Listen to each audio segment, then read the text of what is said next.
It's Jacob de Armand wearing my Life Doesn't Happen to Me, I Happen to Life t-shirt to emphasize that I'm the one responsible for my life. I'm out here in my compost pile, loading up my compost bin, and this grass and this already made compost is going to turn into this rich material. You can see it's kind of breaking down right now, and it will continue to break down even further. This grass used to be dark green, now it's turning light, and then as it mixes with microorganisms, it's going to turn into soil, invite some bugs and worms to break it down even more. But one thing about this is I know the principle that labor is the source of value. So I can just leave it here to work on its own, and plenty of little bugs and things will help turn this grass into soil. But if I add my own labor to it, then I'm going to get some greater value out of it.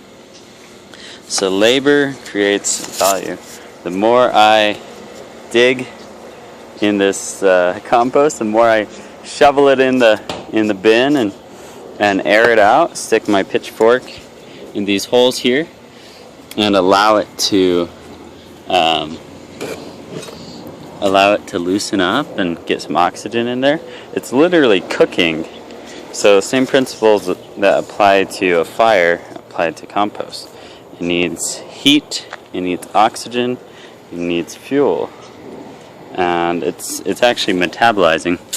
Over here, just to show everyone, I have my lettuce.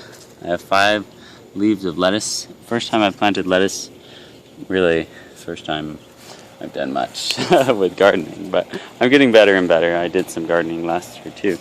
Here's some tomatoes, and over here with a plastic plate and a rock to protect it from the bugs in the soil. I don't know what I'm doing, but there we have a cucumber plant. So lettuce, tomato, cucumber. At the end of the summer, I'm going to have myself a very nice salad, and I'm going to reap the rewards of my efforts.